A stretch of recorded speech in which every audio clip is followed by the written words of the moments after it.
Hello everyone, class is in session and this will be your first lesson. I'm Jack Peters and joining me today is the wonderful Tom Diablo Newman. Tom, it's amazing to get a chance to pick your brains a bit, mate, and actually speak to you here, especially on the inaugural podcast. How you doing? I know, very well. Thank you so much for having me. I love the idea. I love the concept. Hopefully I don't ham up your first podcast, but yeah, good to be here, man. Yeah, absolutely, dude. I think it would be sick. I suppose what we should do, really, obviously, start at the beginning, work our way forward. In terms of esports as a whole, I wondered just, where your first experience with esports as a concept really came in. Yeah, I think my first experience of esports might have been even before you could really call it esports. I started in Call of Duty 1 on the PC, playing in like clan base and trying to get to the top of the UK ladders. And that was, I don't know, 2007, 8. And yeah, that was my first real experience. And then I migrated onto playing the later versions, so Call of Duty 2, Call of Duty 4. I ended up playing professionally in Call of Duty 4. I ended up in a team that got to number one in the world rankings a few times as well. But the filmmaking aspect of it really came from the world of frag movies. My first 4 films to date, I still always say, was 4 Call of Duty frag movies I made, just including all my frags, and I was fascinated with them. As a kid, I'd be downloading all the latest, the high res versions of each film, and I remember it would take ages on, DSL internet to download, a 720p frag movie, and I think, yeah, that world of creativity and syncing things to the music. I just explored it, and I downloaded Vegas, which is shockingly still something that people use now. And yeah, I ran with it like that. And then I think from there, when the game died on the PC, I ended up migrating and doing some journalism with Richard Lewis, working on a website called Cadred. And over there, I ended up being sort of his like right hand man, the video part of his sort of written work. And then brushed up on my video skills there. But yeah, I mean, it all started at the frag movies back in the day. And yeah, that's what sort of then migrated into what is now sort of a film career. I think one of the cool things you mentioned there as well, right, is obviously in the sense where you were saying with Vegas, people are still using it. It's still where they're sort of getting in. It's their first sort of easy in of seeing people making frag moves and thinking, I want to give that a go. Is that something that you've noticed as well? As much as we've come so far with esports, there's still so many things that are very similar as they were back then, easily accessible, but just far easier to get into. You're not downloading demo files that are on like 10 kbs. Now you can actually download them easily. It's high res files. They're readily available. Is it just sort of things have changed but still quite similar? Yeah, I mean, I would love to see what a kid's entry point is to figuring out how to make films now. Is it still Vegas tutorials on the internet? I don't know. It's got to be. But it has to be. I don't know how else you'd get your hands on a copy of it. But yeah, I think a lot has changed. A lot has changed, especially for the fan movie community. That is almost dissipated somewhat with the invention of Twitch and things replayed and everything streamed. Every match has got a broadcast now. Every match has got a commentator duo, or the need for having these movies that document almost an event or a player's career isn't around anymore. I think we've actually lost a huge creative outlet in esports from that. And it's something that I actually would love to bring back. I think that there is such a unique world of frag movies, and I miss it. But in terms of how things changed, I mean, it's just loads easier. I think that's not just esports. I think just filmmaking in general across all industries. Anyone can do it now. There's apps and there's phones and there's phones that are good enough to shoot films, as far as I'm concerned. I don't think it's just an esports difference. I think things have just become more accessible and easier as a whole.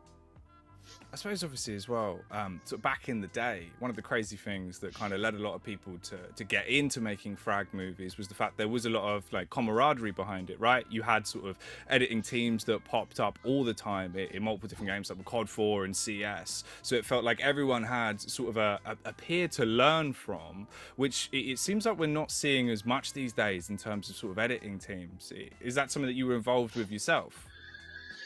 Yeah, I wasn't in the editing team, but I remember there was like Style Productions and Shaolin Productions who did like these Quake films, and they did like 2 a year, and they were always fucking great. And you're just like, whoa. And there was a community within each game, and I think it actually stemmed from just the passion of the game. I think people loved to just make films about what they loved playing, and these games had these super tight knit communities before all the broadcasts and all the tournaments. So I think the editing communities were more that. I mean, CS itself had a massive one.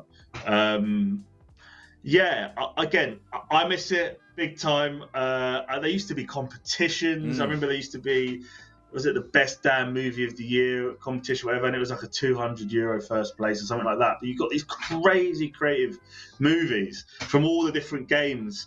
And as a kid I played Call of Duty, so you're rooted for the game, for the film from your game, and as opposed to other games. So, I miss it, man. I actually had an idea ages ago. Obviously, one of the things that you're just too busy, never comes to fruition. I'd love to restart that movement and just start creating these frame movie competitions, just to give incentives to people to start using them, start creating them again. Sorry, and also to somehow work with teams and players to be giving out what is essentially their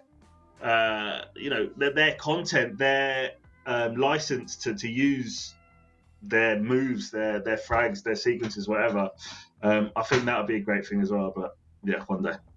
Because I guess that is the crazy part, right? Obviously with esports, we're blessed in the sense that games that do have demos, you always have that in eye to look at, which it opens up a whole different can of worms in editing, right? You can approach it from so many different ways with in-game cinematics. What was it in sense of that really caught your fancy? Was it more sort of the freedom of what you could do with demos versus just like a raw video file, or was it just the fact that that was kind of your first in? It was like, wow, this is just something that I can play around with. It was the playing around with. I remember the first Call of Duty 2 frag movie that ever had, where it went from the gun to the third person behind the model, and it was a guy Kamikaze did a movie for a team called Tech 9, which were one of the best Call of Duty 2 teams ever. And I remember being like, how the fuck has he done that? Like, how has it gone from that to that? And then you ended up coding in the game and figuring out that there's scripts and what things you can do in the game. So all of that comes from being able to have the demo files. Obviously now with some of the, for example, in CSGO, some of the source engine, you can really manipulate where the camera goes while the action's happening. And I mean, people do it now in real time on the streams as well. So I think those little nuggets of creativity that we figured out in the early days of frag movie making, I say the guys are making the films, the really good ones at the time, they've now been translated over into the live broadcasts now, and things we now just assume, we're going to go from a fly through third person perspective into a cinematic. These are all things that people spent ages and ages of time trying to figure out. A long time ago before any of this is even possible. Because I think it blows the roof off, really, doesn't it? Obviously, in that sense, you can make moves. You can obviously have that in eye where you can effectively be the cameraman, right? As you were saying, in terms of that transition from first to third person, that just opens up a whole different avenue of what really is directing in the same sense as film, but for gaming, which I suppose is revolutionary, really, if you think about where it started. Yeah, I mean, it's filmmaking at the end of the day.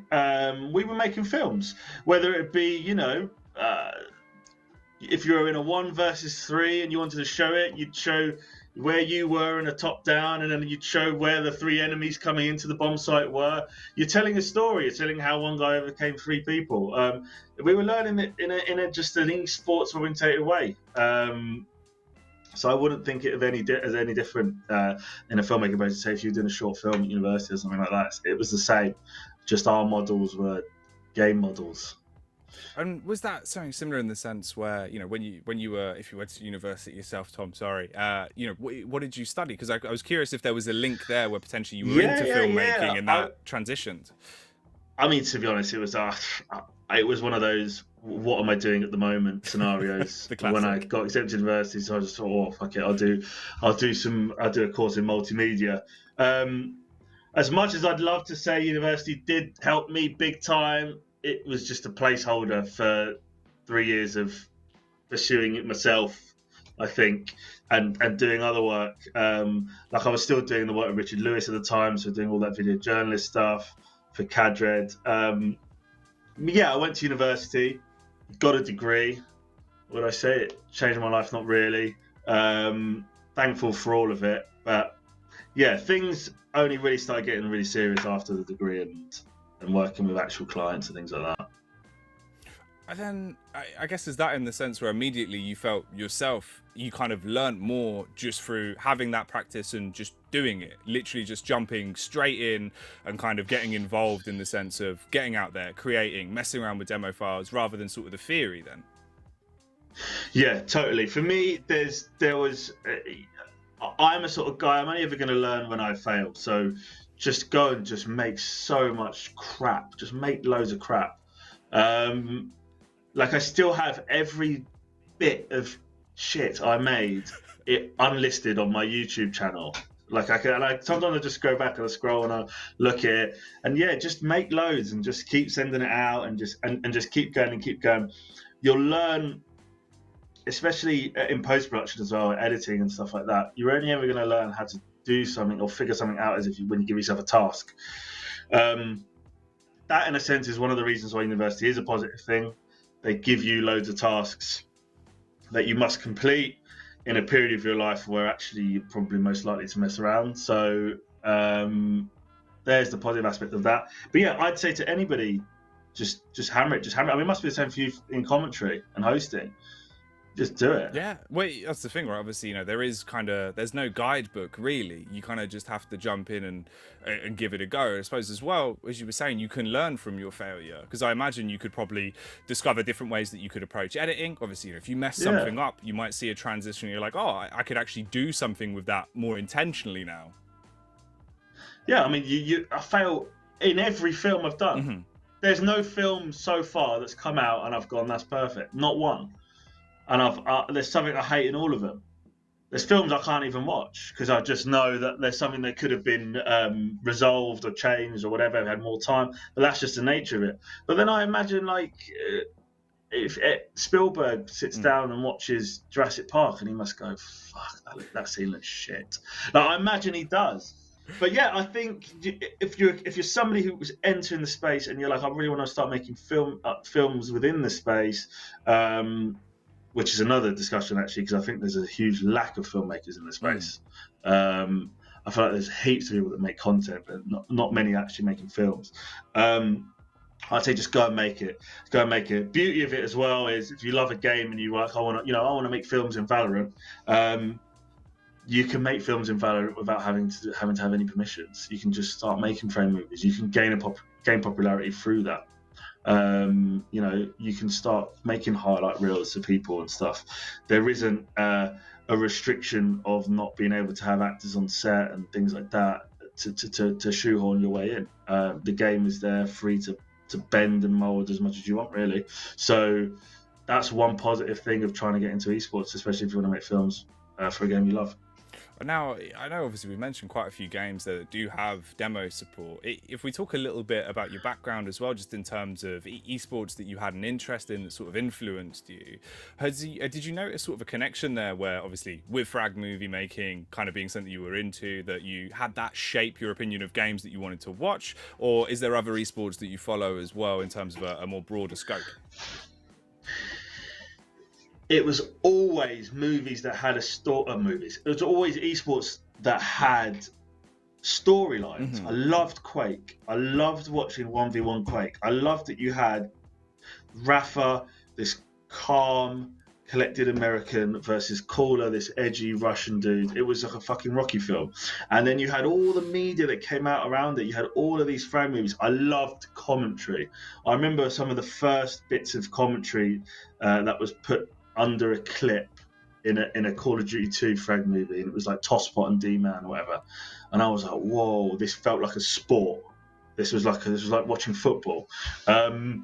And I remember, so I loved all of that, and that all really inspired me. Anything that had that, I was really in. Plus, it was all shooting stuff for me. So any shooting games for me were the ones I loved. So it would have been, I think I followed Call of Duty, I followed CS 1.6, I followed Halo 3. I thought it was just brilliant.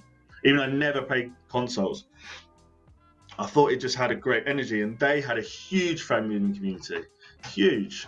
Every team had loads of frag moves that came out every year.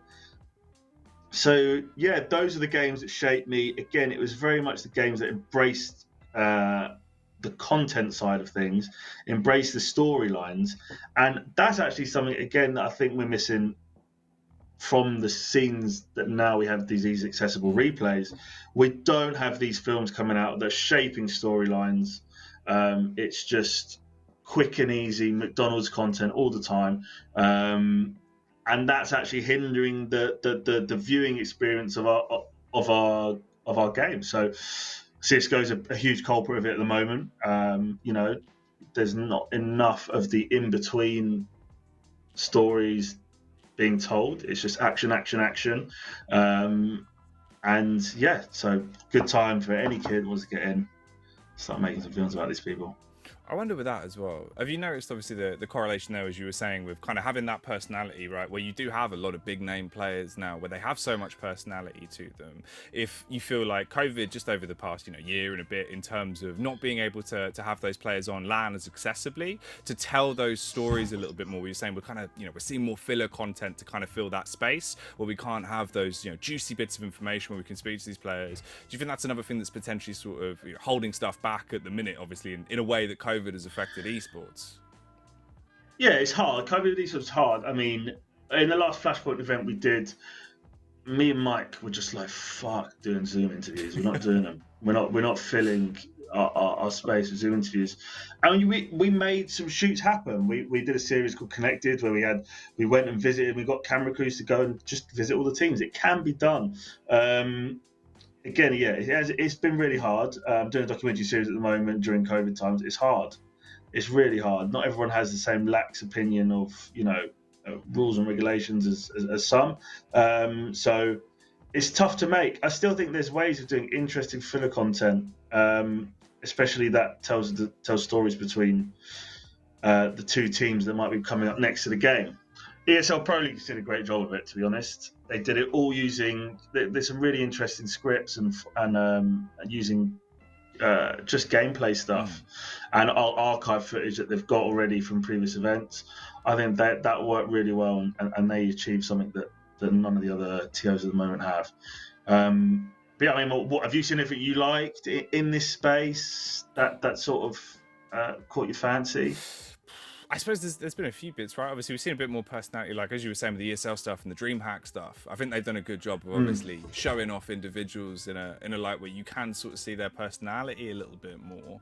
But yeah, it does feel like it's kind of been the expand of what can we do at this point, where we've seen sort of the surfing videos in the downtime, which feels like a lot more of a callback to the culture of the game, which is sick to see, right? Because I suppose every esport individually has its own really defined culture, and I guess that's something that you can tell, obviously, being a director yourself. Once you sort of breathe into that scene, you could learn how to approach that best, so people that know that scene would enjoy the content.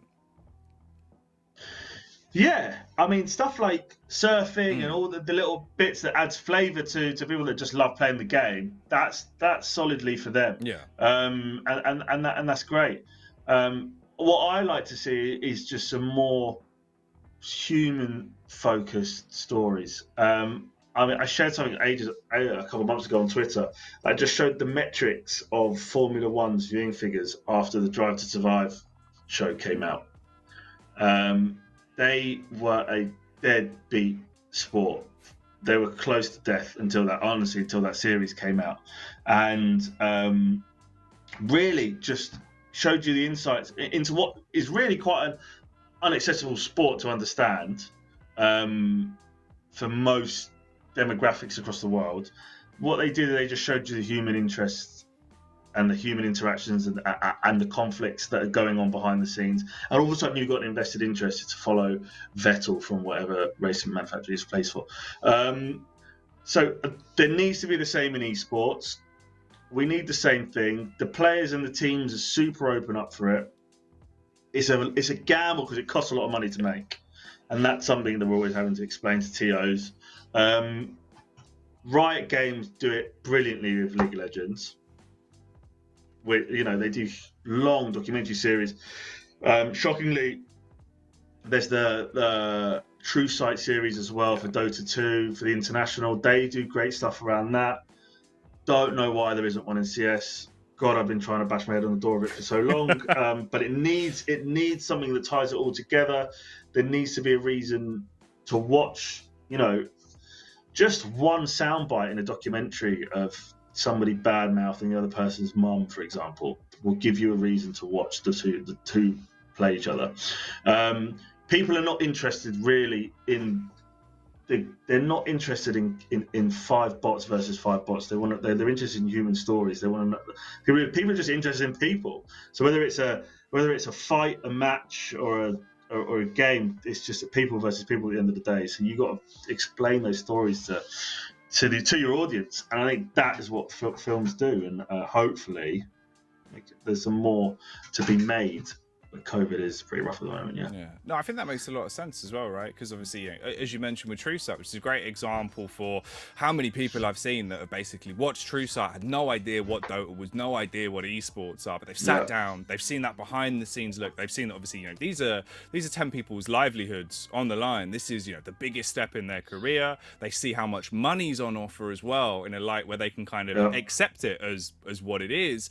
And they get hooked. It doesn't matter if they don't understand Dota at all. Just seeing it with, as you said, that real sort of focus on the human personality, each player's sort of reactions, when the picks are coming in, stuff that blows people's minds that don't really even have that much involvement in sort of gaming. It's crazy to see the difference of, just having a person there, an actual face that people can look at and understand that, this is just a human that's going through a crazy tournament. Yeah, I think also we're at a transitionary period as well, where I think TOs and the guys who hold the money in the scene are.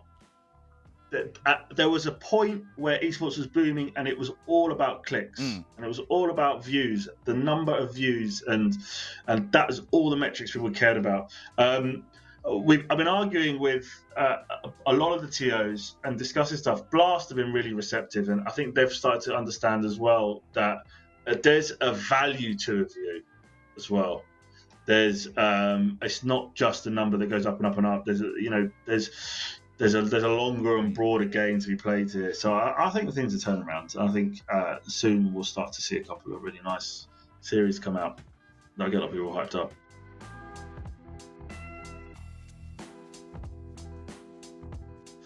Yeah, I just think. There's only a select few of universities that are really specialised in filmmaking, especially in the UK. If you're not going to them, if you're not going to a specialist film school, there's really not much point in pursuing a degree in film studies. I just don't think there is. It's such a practical. It's such a practical space that I think you're just going to need to just go out there and do it. If you find yourself on a uni course that is primarily theory, I wouldn't bother. I would never like to discourage anyone to say not to go to university at all, because it's a great learning experience and you learn stuff outside of your course as much as you do within your course. But for me, my experience. Uni didn't teach me much. It was very much all the extra stuff that I did around it. Plus, esports is such a niche of a field that there's not much. There's no course that's going to talk you through like how to do in-game recordings and camera fly-throughs and things like that. There just isn't. And if that's really your passion, what you want to do, you've got to jump into one of these broadcasters and hopefully figure it out yourself online initially, show your stuff, and then one day, I mean, even Jacob, the guy producing this, he did that, and now he's doing events for Face It. So I think that's your way in. And esports has kind of still got that little underground niche feel to it, where it's like, you know, you're part of the squad from the ground up. It's not something you can learn, which I suppose as well, right? Obviously, the knock-on is with that. Then the advice would be more in the sense of, if you are going to go to uni for something you want to pursue in that sense, do a filmmaking degree if this is something you're interested in doing, something that's more specific to your field, right? I suppose, like, obviously, if you want to get into esports and you want to be a product manager, don't do an esports degree, just do a product managing degree, and focus more on what the universities can teach you, and at this point has been on the curriculum for years. Whereas, as you said, with esports, you've not really got the right people there, right? It's not as if you're going in and learning from someone that's, you know, yourself, that could teach you, look, this is how you load up a demo file.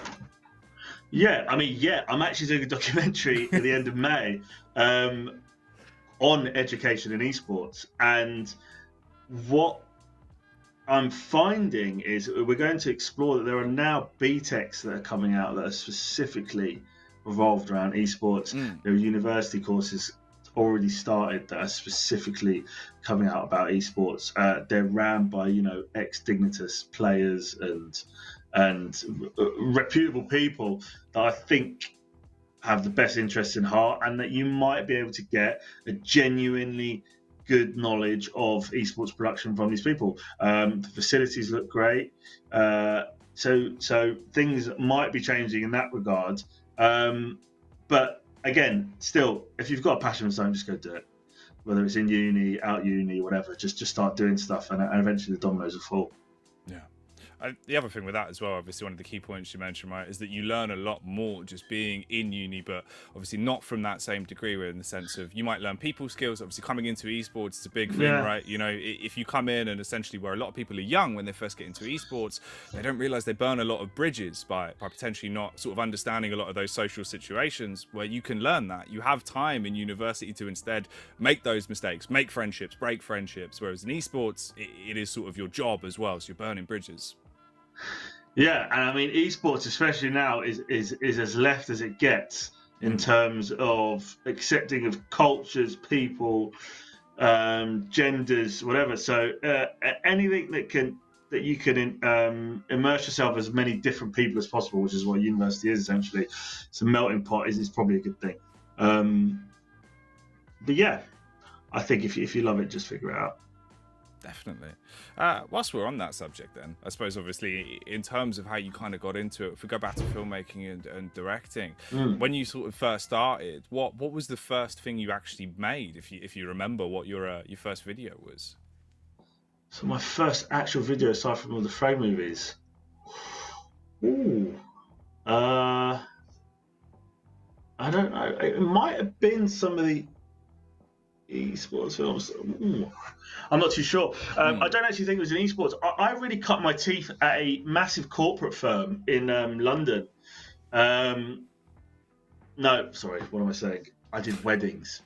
I did weddings for a year and a half at a big Jewish wedding company, and that was where I translated the skills I had from doing the mini journalism stuff with Cadred into like producing like these mini trailers and films for these people's grand weddings.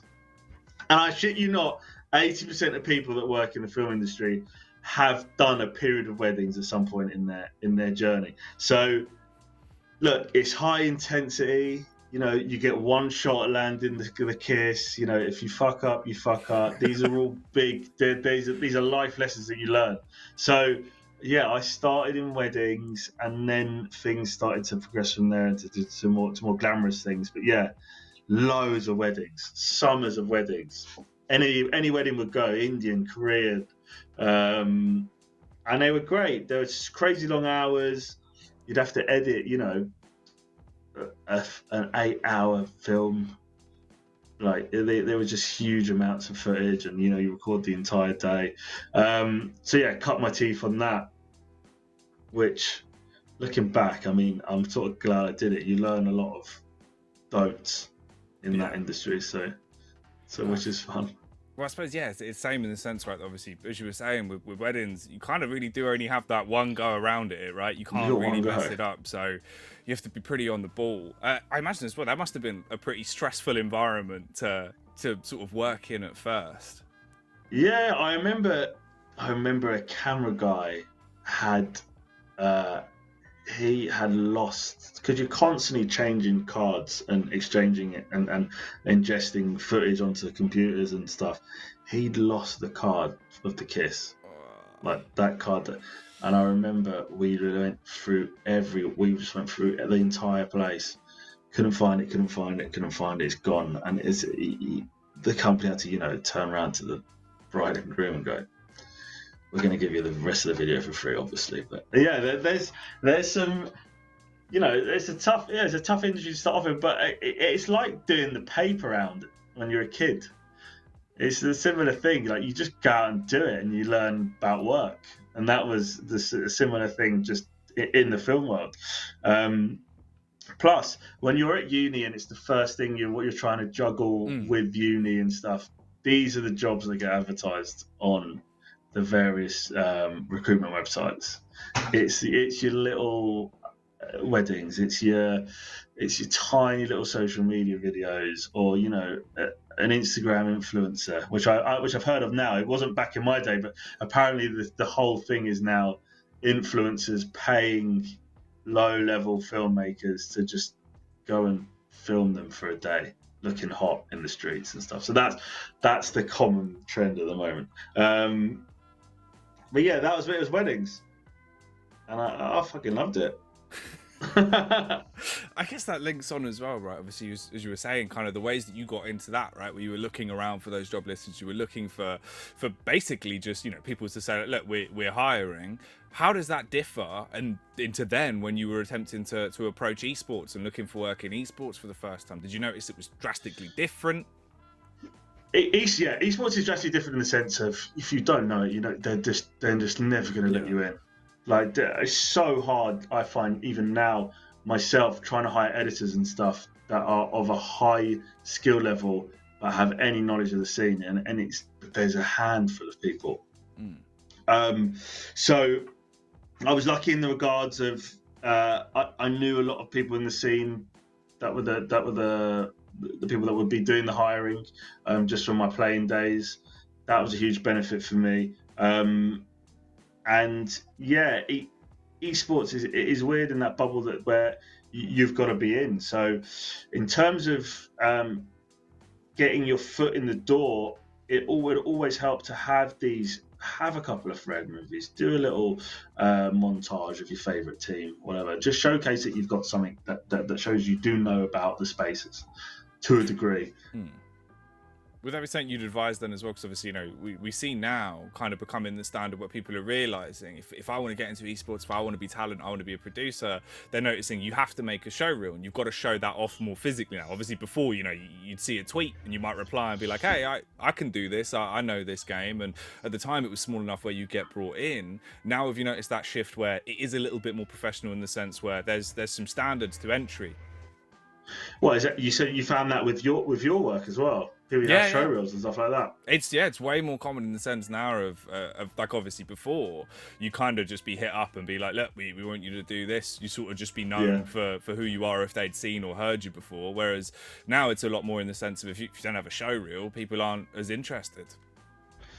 Wow, yeah, I didn't know that about the talent, but yeah, I think you're definitely gonna need a portfolio. That's the easiest in for anybody. As much, especially from my specific medium of filmmaking, if you're sending me a CV, I couldn't care less. I need to see the body of your work. Even as small as it may be, or as small as the role may be, just show me at least something that you've done that relates to the job. I think that's becoming more commonplace. I think also it's super easy now to work up a website. It's super easy to put a film together and just snip up some of the things you've done. So yeah, I think it's actually a good thing. I think that's a good thing that's happening. Again, though, if you're super low at level and just trying to enter the space, this moves on to a different sort of controversial topic that gets spoken about on social media all the time. I'm all for free work. I think if you have something to gain from doing that job and this is your way of in, fuck yeah, take the free work. If it's something where you're 100% gaining something valuable from the client, it's not free. You're earning something. So yeah, do that. Bolster up your CV. Put some of your work online, and that's your best chances, I imagine. Yeah, I completely mirror that as well, in the sense of, free work in the right place. It makes sense because it's Well, you must have done loads of free events at the start. Like, honestly, I remember messaging Gumpster and being like, can I come and cast an Epic LAN, and getting told that I weren't good enough, but I could admin for free. And I did. You go down there, obviously, you get to know everyone in the scene, and then you go from there, don't you? You learn that, there's so 100%. Much more you can take away, even if it's not the thing that you particularly wanted to do, or it's a different role, or you're not getting paid. You learn so much more in the sense of understanding who to talk to going forward, and what other things you could do in esports as well. You might, have your intentions entirely swung. Exactly, and you just never know who you're going to meet on the day as well. Also, a face is so much more important. We live in a world of just cloud of social media mush. Meeting somebody, seeing them, interacting with them. Everybody loves somebody they can get along with. That's goal number one in terms of hiring for me. And yeah, so definitely take any opportunity like that can just put your foot through the door. I think it's good. Yeah, no, I feel that as well. I've noticed that in the sense where, literally, the two biggest things in esports are the sense of, be driven, be passionate about what you do, and also just be nice to people. That's literally it. As long as you're nice to people, it's a good space. Everyone's normally really receptive of keep coming back if they enjoy spending time with you. Yeah, exactly, and yeah, people also rehire the same people they like all the time. So so you'll get if they like you, you'll be back, and the next time you'll be paid. So yeah, I think it's a good thing. I suppose that's a different question as well that we could get into, in the sense of, you see a lot of freelancers now that I suppose don't realise when they have that transition of going, I can actually charge for this. This is becoming more of a job now. You see a lot of people get stuck in a state where their rates are low, or they don't charge at all, even once they're past that point. What would you say to those people, in the sense of kind of, keeping a head on your shoulders of knowing when your worth's gone up, or when you can ask for money? Yeah. Admittedly, I was really shit at that, and I was really the wrong person. It was actually my missus who once grabbed an ex of mine who once grabbed my keyboard and just deleted the amount I put in and just changed the amount and hit enter on an email, and they came back and like, yeah, sure. So it's just like, it was one of those light bulb moments. Oh, so you are worth that. I think from looking back now, be 100% confident with how much you think you're worth. Also, chat to your peers, chat to people around you. What are they earning? Don't be afraid of having this conversation of money. Oh, I can't tell you what I'm earning. No, just constantly be talking. If you're an editor, especially those that are now specialised in making those montages and clips and social stuff for these team orgs, they should all be talking and saying how much you earn and how much you get paid to do this. Super easy now to outsource to somebody from a country that accepts jobs for much less money, and TOs use it all the time, which I don't think is right at all. Speak, or even just if you've ever got any discrepancy of how much you think you should be charging or whatever, reach out to me, reach out to anyone else like me in the space. I'll just instantly DM you back how much you think you should charge for that, and that's the only way you're going to know. That's a hard thing to achieve, regardless of esports. I've got friends now that are amazing at their jobs and they're still earning nothing. So that's a personality thing which I think can only be overcome by just communicating to other people. Yeah. 100%, because it's one of the things that you see so much as well now, where, you know, there is so many top talent and stuff like that that will come out and just be like, look, hit me up, you can speak to me about it, because, you know, across the scene, obviously the thing is, if everyone's getting paid higher rates, if it's more acceptable across the board, it's better for everyone. And I think there is sort of that divide where certain people come in and don't realize that, you know, you can ask for more money, you just have to, you've got to take that risk at some point. Yeah, I imagine, especially in your space at the moment, where, I mean, I'm not going to throw out any names, but I imagine that where it's online and you're not so prevalent in a broadcast, why don't I pay the fucking cheap guy? Do you know what I mean? Why wouldn't I go for a less expensive option? Yeah, it's a balance. It's not always, for me. Just do a great job and just keep doing a great job, and you'll get paid eventually what you're worth. It take a bit of pushing, but you'll get there.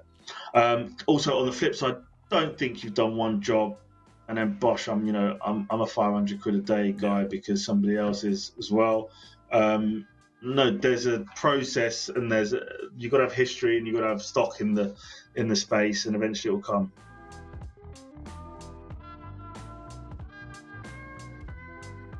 I suppose as well, one of the questions I did want to get into is more now then for people coming into esports, you know, in this day and age, especially in your background, you know, of directing. Where would you advise they start, and sort of what path would you say try and follow this sort of route roughly? So if you wanted to get into filmmaking for a space, you're now in a position where there's a way more opportunity than, for say, when I came in. There's way more news sites now that you can go work for. That can be your shoehorn in, people like Deserto and stuff. They create stories on teams or on scenes or on a match that happened, whatever. And B, you can start your own channel and just do it that way, and try and gain a following through that, whilst also trying to work other means together. So there's loads of new sites. Every TO now has some sort of filmmaking team. Every team has its own filmmaking team now. So, you know, Astralis has social media guy. They'll have a bunch of video guys. They'll have editors. There's one of those for there's a company for every esports organization. The TOs now that run events, reach out to them. I'm sure people like Face It and stuff, I'm sure they take in interns, whatever it is. There'll be these programs to shoehorn to get yourself in. And it's just a knocking it out. I mean, I'm not gonna lie, a lot of it is head against the door. When I started, I remember I had a system of waking up and checking the different recruitment websites and sending CVs out, and I'd do it every day. I would go through and look at the new jobs. It was a full systematic. It was a job, looking for a job. I would wake up every day, and it would be a process of going through the different places and sending stuff out. And if you do find that it's quite hard to get a job in the space, reach out to people and say, you know, I'd like to be mentored. I work for free. Or even juggle it with, you know, doing work that's outside of esports. I know it's if it's not exactly something that you're passionate in, you still learn loads. Filmmaking is universal. If you telling a story of a player is the same as in esports, for me, is the same as telling the story of a football player or telling the story of, you know, a chef or whatever it is. It's the same. So I think, don't be too locked down. If you enjoy filmmaking and you enjoy esports, you can work your way in a little bit later if you still want to start brushing up your skills outside of esports. But yeah, you've got loads of avenues now. I mean, if I was to look at a job now, I'd have all the TOs on a bookmark page. I'd have all of the different esports organizations. I'll just be going down and just sending my CV to marketing managers or whoever runs the marketing department at these places, and go, you know, have you got any internships going on? Can I shadow somebody? Can I come to an event and help out, whatever it is? And that would probably be your way in. Yeah, no, I completely mirror that as well, in the sense where, it is a lot of don't ask, don't get. If you're not reaching out to these people, if you're not Exactly. contacting TOs and saying, look, this is who I am, this is what I want to do, they're not going to come to you first. They won't know that you exist at that point. So you do have to get out there and obviously, run the risk of just saying, look, this is who I am. Within reason, though, of course, as well. You do see people that get a bit overzealous. If you do get bombarded with the 15 emails in 1 month, probably a bit much. Yeah, don't bombard the same person. People are busy as fuck. Yeah. Do you know what I mean? Just send it out, and they'll respond if they need be. Also, half of my jobs now, half of the discussions around my jobs are through Twitter and Instagram, and esports specifically seems Twitter centric for me anyway. So DMing people and just chatting, and I'm sure something will come along. And esports is good in the sense of once you're in, you're in. So as long as you keep working hard, you'll get there. No, that's true. It does feel like as well right now in esports, obviously, Twitter is like the LinkedIn of esports to get in contact with everyone and be seen. Is there anything else in that sense where you feel like people should probably be available in terms of other social media or other platforms that could help them get a foot in the door? I know that Hitmarker is doing a good job, that website, of listing all the esports jobs. In terms of other social medias, I'm at a stage in my life where I'm trying to get rid of social medias, if I'm honest with you. But no, I think Twitter and probably Instagram are the main ones for me. Utilize them, chat to people. Again, LinkedIn, people list jobs, so have a look on there as well. That should just be part of your day to day. And I mean, esports is getting to a stage now as well where they are listed on the regular jobs websites as well. It isn't a separate thing. So you'd probably be able to find them for whatever recruitment outlets you've got in whatever country you're in. Once we get towards the end as well, I wanted to obviously just ask a little bit in terms of the career of stuff you've done, right? Because you've done a lot of different stuff in terms of directing, editing. Just for role-wise, Tom, is there anyone that still clicks with you the most, that that you're most into out of the others, or is it just at this point you're just happy doing everything? I'm so comfortable editing because I've spent the amount of hours I've spent on a computer, from the gaming side of things, from making frame movies. Post-production is like I know it inside out, and I'm so comfortable on it. I'm trying to just push myself away from it, and it's a conscious decision that I'm doing, that I don't want to be editing stuff anymore. I'm just going to direct. I'm just going to go out there shooting and enjoy being on set. Yeah, that's the move at the moment. Whether it ends up staying like that, we'll see. But yeah, I think I enjoy crafting the story now. A lot of the time, editing, you're always just given, here's the footage and let's make something of it. It's now nice to know that you're the guy making the decisions, and whatever footage you get is both better or worse, you're up to you. Plus, I think as well, where I came from an editing background initially, which is I find rarer, it's usually people want to be cameramen and they want to capture great things, and then they figure out editing afterwards. Where I started as an editor, you spend so much of your career figuring out, I wish I had that shot. I wish I had this shot. I wish someone held on that for a bit longer. All of these errors you just see from someone else's work as you're given the footage, I think has helped in a big way for when I go out and do stuff. I go, I'm just going to need that. I'm going to need that. I'm going to need that in the edit. I'm going to need that in the edit. So, yeah, I think it's a good thing to start from editing and then working your way backwards in a way. But yeah, that's what I want to do. Yeah. Direct. Well, it feels like as well in that sense that a lot of it is also like the inspiration of seeing other people in the space that you can take from creatively. I know it's the same for me, right? Where obviously, I grew up watching people like Tosspot and stuff like that. So there was a lot of sort of the way they would commentate and the way they would speak, where you're like, oh, that's sick. I want to be as descriptive as that. I want to have that sort of different approach, and you learn a lot of things. Is there anyone that sort of influenced you in that sense when you were on the come up that really sort of changed your editing style? Yeah, I mean, so I go back to those frag movies. Frag movie wise, the Call of Duty scene had a great team of of these guys that made frame movies. There was this guy, Kathos, it was actually an Israeli dude, and he would just bend the game into these super creative outlets. He actually just did the last title sequence for Narcos, so he's obviously his career's boomed and he's doing some really lovely stuff.